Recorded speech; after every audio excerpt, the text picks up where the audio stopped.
Fidèles téléspectateurs, nous allons comprendre au cours de cette émission la physique, la théologie ainsi que la métaphysique. Essayer de comprendre la théorie du visuel et de l'auditif. Ça sera avec M. Joseph Kassondé. Bienvenue. Merci, M. Voilà, notre dernière émission, il y a eu beaucoup de gens qui voulaient certainement entrer en contact avec vous parce que des matières développées, c'était des matières un peu trop théoriques. Ah, il y a d'autres qui parlaient un peu, est-ce que ce n'est pas une initiation à des loges ou comment? Alors, aujourd'hui encore, nous vous recevons, nous aurons encore une série d'émissions, question de comprendre. Et aussi, l'objectif, c'est de pouvoir prouver l'existence des dieux sur le plan scientifique. Mais avant que nous ne parlions de cette théorie, la théorie du visuel et de l'auditif, et dans nos prochaines émissions, on parlera aussi des 8 sens, si le temps nous permettait. Il y a d'abord les plans de Dieu, ou ce qu'on appelle la constante de l'univers. Merci, M. Jean-David. Je reviens sur ce plateau 6 mois après. Effectivement. En fait, c'est pour marteler sur ce message excessivement important. Vous savez, c'est un message qui doit sauver non seulement l'humanité, mais qui doit sauver aussi la planète. Donc, nous sommes face à une urgence, on n'a pas le choix. Et moi, j'aurais fait mon travail, comme Jean-Baptiste et les autres, avoir annoncé, en fait, ce qui nous attend demain. Autour de cette théorie du tout, parce que c'est de ça que nous devons parler, la théorie du tout, doit expliquer tout. Vous savez que le bon Dieu vous a dit, mon peuple périt faute de connaissances. Et nous avons mené des recherches scientifiques pendant 37 ans et nous sommes heureux de vous confirmer qu'on a trouvé ce qu'on cherchait. Une théorie du tout, une théorie qui explique pratiquement tout et il n'y a rien de caché. Et donc, pour essayer de mettre en pratique effectivement ces conclusions scientifiques, nous avions déjà dans les années 2010 fondé une structure scientifique qui s'appelle Co-Veritas. Co-Veritas. Co-Veritas. C'est à quelle langue en latin? En latin, ça veut dire tout simplement que la vérité est avec nous. Nous revendiquons cette vérité qui nous appartient. La vérité surtout. Sur toutes les choses. Sur toutes les choses. C'est une structure apolitique ou scientifique? C'est une structure apolitique. Apolitique. Et une structure qui se veut de non-violence. Donc un mouvement de non-violence parce que nous sommes là uniquement pour l'unification des codes de connaissances. Des codes? Les codes de connaissances. Parce qu'il y a des codes. L'Occident a son code de connaissances. L'Asie a son code de connaissances. L'Afrique a son code de connaissances. Tout ce qui nous reste maintenant, c'est unir les 3 codes de manière à ce que réellement on puisse répondre à toutes les questions de l'univers. Et même, comme je le dis ici, il y a urgence pour sauver une planète qui se meurt. Mais c'est trop philosophique, toutes vos théories. Il n'y a rien de philosophique, M. Jean-David. Lorsque on schématise une philosophie, cette philosophie n'est plus philosophie, ça devient une science mathématique. J'aurais souhaité que vous reteniez cela. Donc, demain, si je vous démontre tout à l'heure l'existence des dieux avec preuve à l'appui, il n'y aura plus de philosophie, ça sera une science démontrable. Okay? Si on est d'accord, on peut continuer dans ce sens-là. Donc ma structure Co-Veritas que nous avons mise sur pied vise les objectifs généraux suivants. Nous devons refonder la science en 3D. Vous avez toujours entendu parler de structures en 3D. Alors ici, les 3D, je préfère vous le dire d'emblée, c'est justement les codes de l'Occident, les codes de l'Asie et les codes de l'Afrique. Quand vous réunissez ces 3 codes-là, vous avez la dimension en 3. C'est quoi ces codes-là? Les codes de l'Afrique? On va y arriver, M. Jean-David, ne soyez pas pressé. Okay. Et donc, dans les objectifs de Co-Veritas, nous visons aussi la contribution à l'instauration de l'altermondialisme. Nous devons, M. Jean-David, changer coûte que coûte de paradigme. C'est pas quand vous dormez la nuit. Est-ce que vous dormez du même côté toute la nuit? Vous ne changez pas de position? Sûrement, on change de position. Inconsciemment. Inconsciemment, parce que vous n'êtes pas les maîtres, n'est-ce pas? Effectivement. Alors, les siècles eux-mêmes, ils sont appelés à cette alternance-là. Vous savez que le XVIIIe siècle était un siècle des Lumières. Des Lumières. Donc un siècle de type matérialiste. Le XIXe était un siècle idéique, avec le romantisme. Le XXe siècle, on est revenu au matérialisme. Le XXIe siècle que nous avons, M. Jean-David, si on ne bascule pas vers le siècle de l'idéisme, nous allons tous disparaître. Okay? Comme je vous ai dit, ça fait mal de dormir d'un seul côté. Et donc chaque siècle a son côté. Ce côté ici, c'est un siècle de la métaphysique, s'il vous plaît. Il est grand temps qu'on puisse changer de position. Et donc nous sommes là aussi pour restaurer les équilibres macro-vitaux à travers les jeux de l'alternance, comme je viens de le dire, et asseoir une véritable fraternité universelle dans une complémentarité des codes raciaux.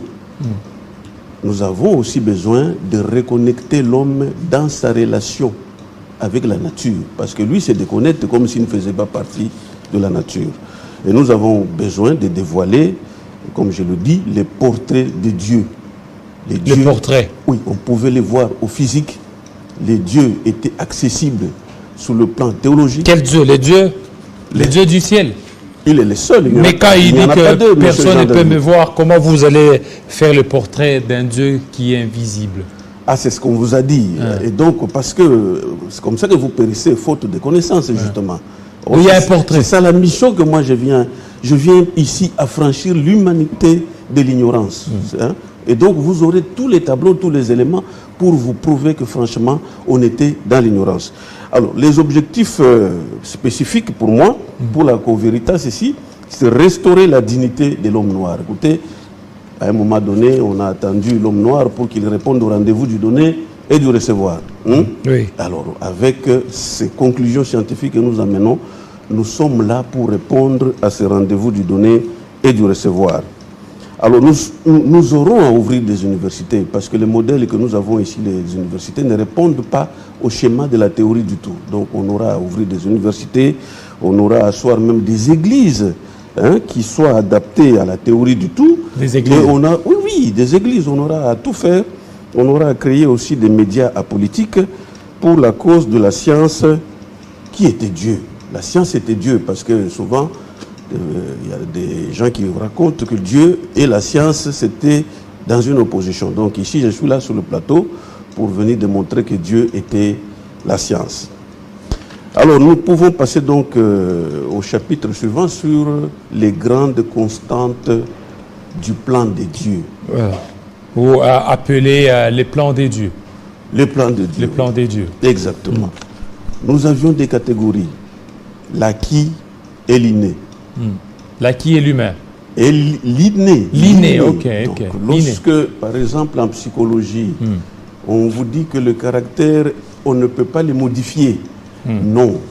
On peut travailler pour modifier son propre caractère et acquérir un caractère qui soit propice au développement de l'être humain. Ce sont des catégories qu'il faut avoir en tête. C'est une constante de la nature, l'acquis et l'inné. Et nous avons aussi les catégories de la règle comme l'exception. OK? Donc à toute règle correspond une exception. Et nous avons des infinis, monsieur Jean-David. Vous savez, nous avons 4 infinis. Nous avons l'infiniment grand. Nous avons l'infiniment petit. Nous avons l'infiniment simple. Et nous avons l'infiniment complexe.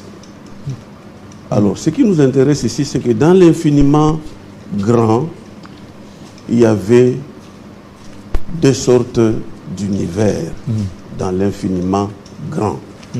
Nous avions l'univers qui était désordonné, où les lois de la physique n'opèrent jamais, et un univers totalement ordonné, où les lois de la physique opèrent. Et c'est important d'avoir ça en tête parce que nous allons nous focaliser sur l'univers qui est ordonné parce que Dieu ne pouvait pas être recréé dans un univers désordonné, là où il n'y a pas de loi. Donc nous allons nous en tenir à l'aspect de l'univers ordonné.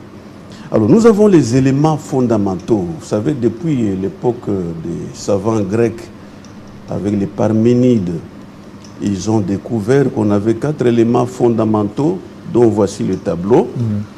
Et l'avantage... Jocelyn, les éléments, si vous pouvez... Ok, les éléments fondamentaux. Alors, nous avions 3 sortes de langage. Le langage physique.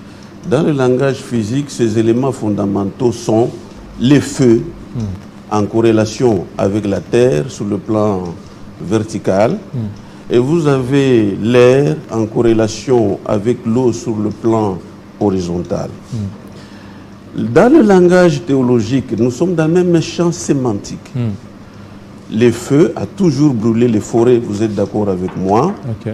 Les forêts sont connectées avec les continents sur le plan vertical et le vent est connecté avec les océans. Quand vous analysez les choses correctement, vous devez savoir que l'air occasionne le vent. Le vent est issu de l'air et l'eau occasionne les océans. Et donc tout est lié dans un champ sémantique qui est une merveille de Dieu, un des plans merveilleux de Dieu. Et vous avez le langage métaphysique des mêmes réalités. Vous savez que du feu, c'est pas du choc des idées, comme vous l'avez toujours dit, il jaillit quoi? Il jaillit la lumière. Et donc les idées venaient de la lumière. Les idées venaient du feu, ok? Et donc vous voyez que nous sommes dans un même champ sémantique et les idées sont en opposition ou en complémentarité avec la matière sur le plan vertical, et sur le plan horizontal, vous avez l'énergie qui est en complémentarité avec la force de cohésion. Donc les océans, l'eau, c'est une force de cohésion, monsieur Jean-David. Si nous n'avions pas l'eau, cette terre, on n'allait pas l'habiter parce qu'elle ne pouvait pas être soudée. Okay? C'est une force de cohésion. Et nous avons aussi en bas les règnes fondamentaux. Vous avez le règne végétal, il y a une erreur, c'est le règne végétal, qui est en corrélation avec le règne minéral. Et vous avez le règne animal qui est en corrélation avec le règne humain. C'était important de savoir, c'est un règne à part. À la fois, il fait partie des animaux, le règne humain, mais à la fois, il est distinct. Comme dans les cas ici, il est totalement distinct. Donc ça, ce sont des constantes du plan de Dieu. Et ça nous permet de toucher à une autre constante, les lois de l'univers dans l'homme. Pourquoi les lois de l'univers sont dans l'homme? Uniquement parce que quelqu'un a dit « créons l'homme à notre image ». Vous vous rappelez? Oui. Alors, créons l'homme à notre image parce que c'est lui, ce créateur-là, il a toutes les lois avec lui. Et comme nous sommes une copie de lui, hein, et donc c'est naturel que les humains soient les récapitulatifs de toutes les lois de l'univers. Et ça nous permet aussi d'arriver à la loi des 3 états. Je crois que la fois passée, vous m'aviez posé beaucoup de questions. Oui, par rapport à ça. Je pense qu'on va y revenir parce que cette fois-ci, c'est moi maintenant qui vais vraiment marteler pour qu'on se comprenne. Effectivement, effectivement. Ici, ce même créateur, il vous a dit quelque chose de très important. Il vous a dit, ne séparez pas ce que j'ai uni. Il vous l'a dit. Là, c'est dans les cas de mariage. Ah, c'est ce qu'on vous a dit. Voilà ce qu'on vous répète. Il ne faut pas séparer ce que Dieu a uni. Oui, donc il n'y avait pas que dans les mariages, monsieur Jean-David. Donc sur le plan du mariage humain entre hommes et femmes, oui, ok? Quand bien même, si l'homme et la femme s'unissent, vous savez ce qu'il y a au milieu? Oui. C'est un esprit de Dieu qui est au milieu. Si cet esprit n'existe plus, le mariage se casse, monsieur Jean-David. Ok? Oui. C'est un principe moteur, comme je l'ai fait voir là-bas. Au milieu, il y a toujours un principe moteur qui unit les éléments entre eux. Et donc ici, un mariage entre hommes et femmes est uni par un élément purement spirituel, Dieu. Dès qu'il n'y a plus Dieu, le mariage peut se casser. Mais il n'y avait pas que cette forme de mariage, monsieur Jean-David. Le mariage sur le plan spirituel, lorsque vous avez les dogmes de la Trinité, Dieu Père, Dieu Fils, Dieu Saint-Esprit, ce n'est pas un mariage. Mais ils sont dans un mariage. Malheureusement, il y en a qui interprètent mal, qui disent que cette Trinité, ils mettent la photo de quelqu'un en 3 parties, juste à poser. Non, il ne s'agit pas de ça. Dieu Père, Dieu Fils, Dieu Saint-Esprit, vous êtes là, la copie du Dieu vivant. La tête, c'est le Dieu Père. Les membres, c'est Dieu Fils. Ou plutôt, oui, les membres, c'est Dieu Fils. Et les troncs, c'est Dieu Saint-Esprit. Ok? Vous avez ça avec vous. Et vous ne séparez pas non plus le mariage scientifique. Le mariage scientifique, c'est la loi des 3 états, avec le mode de connaissance physique, théologique et métaphysique. Vous ne séparez pas, ils sont en mariage. Ok? Parce que vous ne pouvez pas vous séparer. Quand vous avez la métaphysique sur la partie de la tête, vous avez les membres avec la physique, vous avez les troncs avec la théologie, mais osez seulement vous séparer, coupez un peu votre tête. On va voir si vous allez exister. Donc c'est de cela que Dieu parlait. Ne séparez pas ce que j'ai uni. Ok? Vous avez vu ici les trois langages. Vous ne voyez pas que c'est ça qu'il a uni? Donc vous ne parlez pas seulement sur le plan du langage physique. Hein? Au même moment, traduisez dans les langages théologiques, au même moment, traduisez dans les langages métaphysiques. Un exemple banal, en droit. Pour qu'une infraction soit infraction, il faut trois éléments. Trois éléments. Un élément purement matériel, langage physique. Un élément purement moral, langage théologique. Et un élément purement légal, langage métaphysique. Est-ce qu'on se comprend, M. David? Oui. Ainsi a été conçu le plan de Dieu.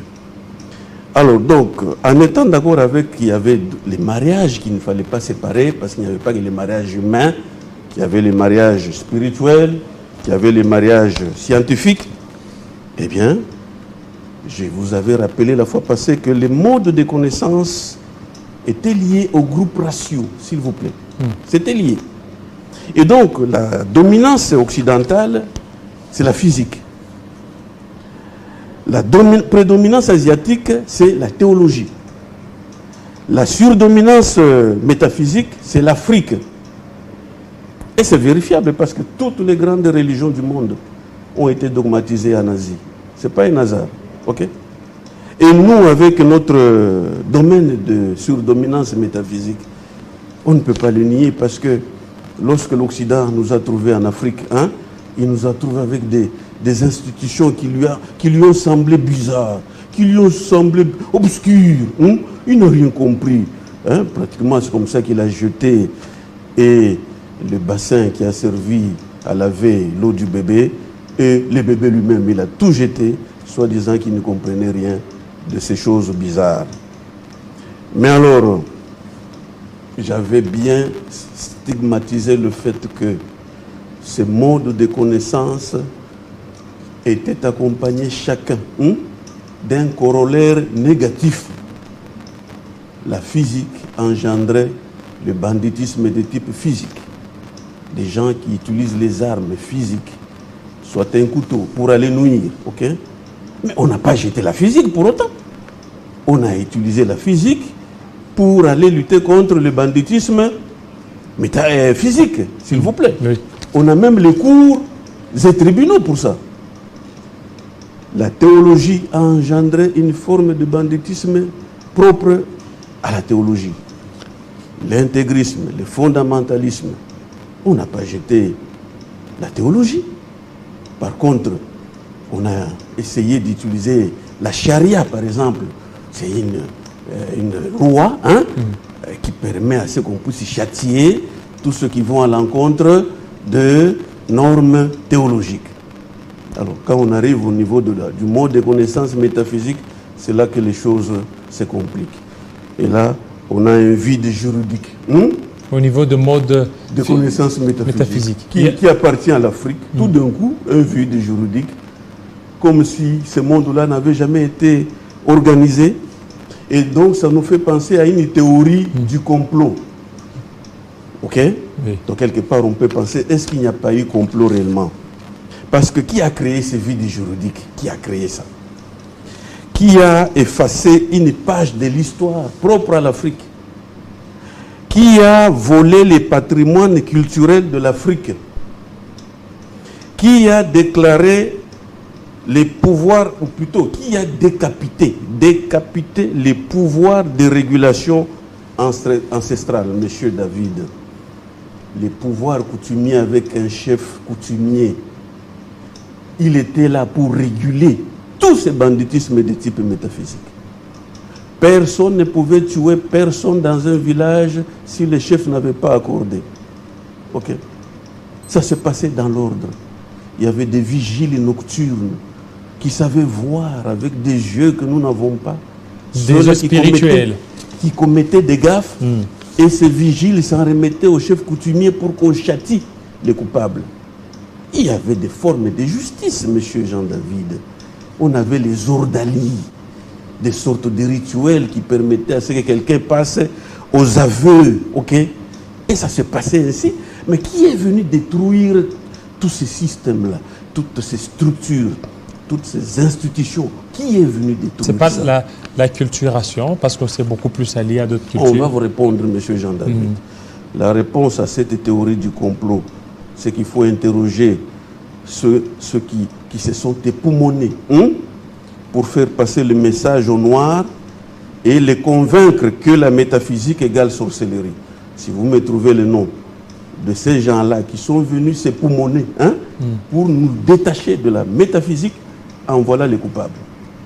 Les coupables, c'est qui? Ceux qui ont fait subir aux Noirs un lavage de cerveau systématique pour qu'il renonce à son patrimoine culturel. Okay?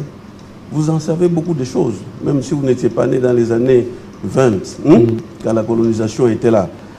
Ceux qui ont dissimulé et qui ont cherché à brûler les patrimoines de l'Afrique, mais l'a emporté dans ces musées.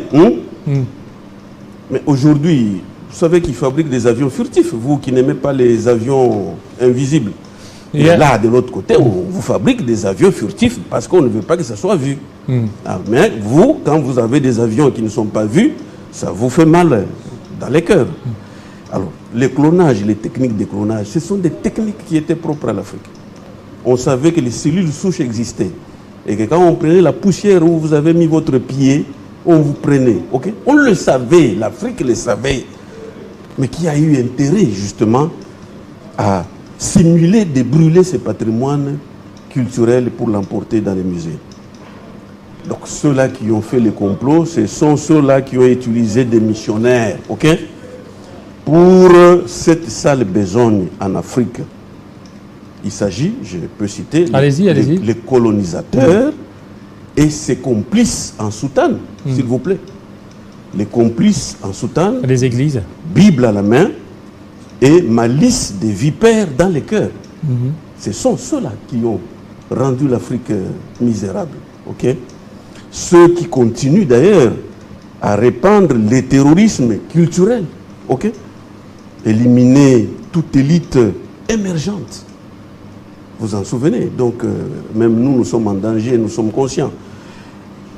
Donc, ceux qui continuent à répandre le terrorisme politique, assassinat de tous leaders nationalistes, on ne peut pas les citer ici, ok? Il n'y a pas longtemps, au mois de janvier, on venait d'en célébrer pour 2. Le terrorisme économique, des embargos sur les matières stratégiques. On ne peut pas vendre, par exemple, l'uranium, vous le savez, nous ne sommes pas autorisés. Le terrorisme spirituel, ok? Dans ce terrorisme spirituel, vous savez que nous naviguons dans une foi qui n'a pas de credo. Et dans un credo qui n'a pas de foi. On récite, je crois en Dieu, mais dans le cœur, il n'y a rien. Ok? La foi se trouve dans les institutions ancestrales. Écoutez, si on devait déshabiller chacun des catholiques ou des chrétiens, on trouverait des petites ficelles autour des hanches et beaucoup de choses qui évoquent que la croyance, c'est dans leur monde ancestral. Alors, nous jouons à ces comédies-là. On a aussi le terrorisme social.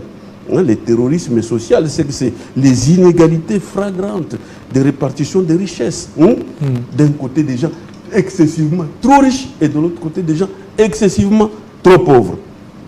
Moralité, colons et complices. Occident et chefs de file religieux doivent présenter des excuses sincères et publiques à l'Afrique pour cet odieux génocide culturel. C'est un génocide culturel et je le revendique. Ils doivent réparer ce crime crapuleux. C'est un crime crapuleux et qui continue malheureusement. Et l'Afrique doit maintenant aller évangéliser l'Occident. Évangéliser. Mais comment? Avec la Bible.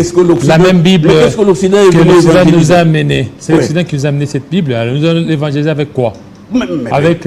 Avec la théorie du tout. Avec la théorie du tout, parce qu'aujourd'hui, celui qui a toute la connaissance, c'est l'Afrique. La métaphysique explique la physique. La métaphysique explique la théologie. Jamais le contraire. Ok? Et donc, c'est ça cette moralité. Donc, il faut que maintenant l'Afrique se mette à aller évangéliser l'Occident. Ce n'était qu'une parenthèse.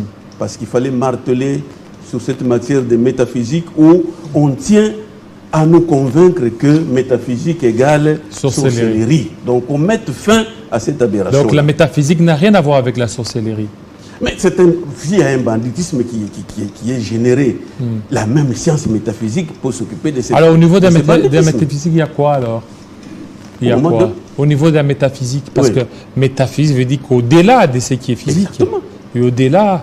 Alors, au-delà de ce qui est physique... D'abord, je vous informe que le droit que vous étudiez à l'université, c'est de la métaphysique. La psychologie, c'est de la métaphysique. La sociologie, de la métaphysique. Ok? Et donc, ne retenez pas seulement l'aspect négatif pour dire que la métaphysique est sorcière. C'est ça que moi, je voulais tout simplement relever parce qu'il y a longtemps qu'on nous a piégés autour de cette thématique de métaphysique égale sorcellerie. Et donc nous avions aussi une autre constante importante, la constante autour du conflit de l'œil et de l'oreille. Les Vous visuels et l'auditif. Vous savez pourquoi on a été bloqué? Uniquement parce que justement, on n'a pas voulu voir derrière ce qui existait, la métaphysique. Si on n'avait pas piégé la métaphysique sous cette forme-là, on allait voir que derrière l'oreille de M. Jean David, il y avait un auditif. Que derrière l'œil de M. Jean David, il y avait un visuel. Mais on n'a pas vu ça parce qu'on nous a pratiquement terrorisés avec ces histoires de métaphysique égale sorcellerie. Et donc aujourd'hui, comme vous le devinez, cette théorie de l'auditif et du visuel qui résulte d'une observation la plus simple du monde, ok? Parce que vous avez les oreilles, vous avez les yeux. Est-ce que c'est vraiment encore de la sorcellerie que de dire qu'il existe des visuels et des auditifs? C'est encore de la sorcellerie? Mais parce que vous avez les yeux et les oreilles. Et donc, la démonstration que j'en ai faite la fois passée, je peux brièvement, rapidement, en tout cas, parcourir encore les grandes lignes de cette théorie merveilleuse. Parce qu'elle était inscrite dans les plans de Dieu. Ce n'est pas moi qui invente cette réalité, M. Jean David. C'est une réalité qui fait partie du plan de Dieu. Et donc, d'abord, il faut dire aussi que dans les constantes, il y avait ce que j'appelle les critères de distinction des humains. Il n'y en a que trois, M. Jean David, pour distinguer les humains. Un, les critères de race. Okay? Un critère purement physique. Et on revient à cette belle enchaînement. Un critère physique. Les races. Deuxième critère, les genres, donc les sexes. Un critère purement théologique. Okay? Et troisième distinction, les profils psychologiques. Un critère purement métaphysique. Vous ne voyez pas que c'est vraiment une harmonie. Dans cette harmonie-là, il n'y a pas Dieu vraiment. Il n'y a pas la mathématique dans cette harmonie. Donc, moi, je vois tout est harmonieux. Si on n'est pas parvenu à cette harmonie. Mais aujourd'hui, c'est le cas. Ok? Et donc, nous prenons ici les profils individuels. Donc, je vous dis qu'à la naissance, une maman peut déjà savoir que le bébé qu'elle porte, c'est un visuel ou un auditif. Parce que le bébé visuel, comme lui, la vue donne sur l'extérieur, sur un environnement physique. Il veut retrouver les repères dans le ventre de sa maman. Où est-ce qu'il se trouve? Alors quand maman n'a pas serré le pagne très fort, il bouge. Et quand le bébé bouge, la maman se tord de douleur, elle s'affaisse même sur un divan. Or, en s'affaissant sur un divan, elle crée une pression qui rencontre le sentiment du bébé visuel. Et ça se calme. Malheureusement, elle ne peut pas travailler. Or, elle peut travailler, elle n'a qu'à serrer les corsets, et le bébé va se calmer, et puis elle va continuer à travailler. C'est tout l'inverse avec les profils et les prototypes auditifs.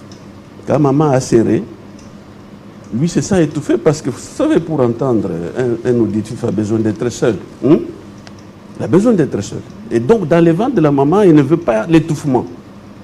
Alors maintenant, lorsqu'on les met au lit, les bébés, les prototypes visuels, ils n'arrêtent pas de pleurer. Beaucoup de mamans peuvent témoigner. Mais l'auditif lui-même, quand on l'a mis sous le lit, maman n'est pas là. Bon, il s'en fout, ce n'est pas son problème. En classe, vous savez qu'en classe, lorsque vous avez trop de visuels, la classe devient ingouvernable. Trop de bruit. Trop d'auditifs, la classe est morte. Un enseignant qui est visuel, il commence à gronder tous les enfants. Moi, quand j'enseigne, il faut me regarder. Mais qu'est-ce que l'auditif a à foutre avec les regards? Vous enseignez, lui regarde les plafonds, mais tout ce que vous dites là, ça entre par les pavillons. C'est une antenne parabolique, non? Et donc, des malentendus comme ça. Vous avez l'épouse, vous êtes auditif. Madame vous parle, une visuelle. Et vous lisez, vous faites autre chose. Mais elle s'énerve, elle dit, mais je vous parle des choses sérieuses, vous ne m'écoutez même pas. Vous voyez les malentendus que ça génère? L'ignorance qui est à la base de tout ça. Alors, vous avez des gens qui ont la mémoire visuelle, qui ont la mémoire auditive. Et vous avez aussi une complémentarité dans les amitiés, dans les couples. Vous avez les introvertis et les extravertis. Les introvertis, les extravertis, on peut aussi les assimiler à des visuels et des auditifs. Oui, les introvertis, c'est auditif. Et les extravertis, c'est les visuels. Les visuels sont trop chauds. Et ils sont chauds, ils klaxonnent. Parce donc, que ils ont les sangs chauds. Si tu veux te renverser avec un véhicule, ils klaxonnent. Okay? En plus, il vous le dit. La plupart, ce sont des orgueils ou pas? Les visuels. Bon, ce sont les mathuvistes, non? Oui, évidemment, ce sont des impressionnistes. Bon, et les auditifs, ils sont calmes. Ils sont calmes, ils vivent les choses à l'intérieur. Comme l'ancien président Joseph Kabila. Alors, il faut distinguer aussi l'action et la passion. Vous savez qu'il y avait un chef d'État qui lui avait la passion du Congo. Mais peut-être qu'aujourd'hui, on peut voir quelqu'un qui a l'action sur le terrain. Et donc, un visuel, c'est l'action. Un auditif, c'est la passion. Il y a aussi et c'est complémentaire, s'il vous plaît. Est-ce qu'il y a une personne qui peut avoir les deux caractères à la fois, l'auditif et le visuel? Mais écoutez, il y a des semi-auditifs et des semi-visuels. Mais encore que vous pouvez aussi acquérir, comme je le dis dès le début. Il y a l'inné et l'acquis. Vous pouvez travailler pour acquérir l'autre caractère de manière à être riche. Parce que pour être riche, il faut être dans les justes milieux. Alors donc, j'ai parlé qu'il y avait aussi des équations mathématiques. Les visuels, vie pour manger. L'auditif, mange pour vivre. Le visuel développe le caractère dans la société. L'auditif développe le talent dans la solitude. Vous avez aussi une autre équation. Le visuel entend ce qu'il voit. L'auditif voit ce qu'il entend. Notamment dans des salles de cinéma, vous aviez vécu ça. Et donc le visuel agit et réfléchit après. L'auditif, lui, réfléchit avant d'agir. Et il agit après. Et donc on a tous ces paradigmes-là qui font qu'il y a une beauté dans la création de Dieu. Alors le deuxième critère de distinction, les genres. Et pour terminer, parce que là, le temps... Ah, vous avez dit. Voilà, allez-y, le deuxième critère pour terminer. Donc le deuxième critère, la femme universelle, elle est auditive.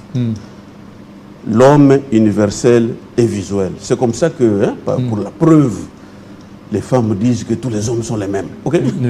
Ou les hommes aussi disent la même chose. Toutes les femmes sont les mêmes. Les femmes écoutent parce qu'il y avait la catégorie des universels, des hommes universels et des femmes universelles. Donc la femme universelle, elle est auditive.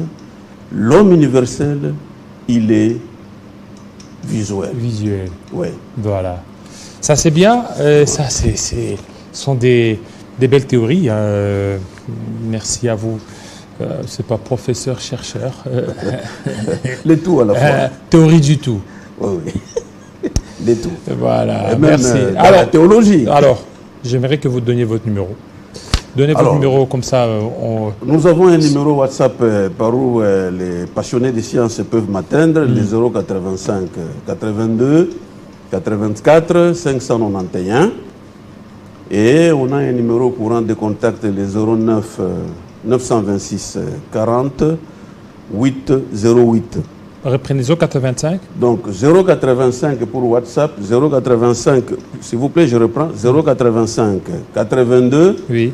84 591 et le RTL qui est 09 926 40 808. Ok. Merci beaucoup, monsieur le chercheur Joseph Kassondé. Nous vous aurons certainement cette fois-ci, parce que je vois la matière est vraiment abondante. Oui, il y a beaucoup de choses. Alors, vous voulez beaucoup plus entrer en contact avec lui, essayer de le joindre. Et puis, ça sera une très bonne chose. Merci, fidèles téléspectateurs. Vous avez été nombreux. Restez branchés sur Télé 50 et à très bientôt.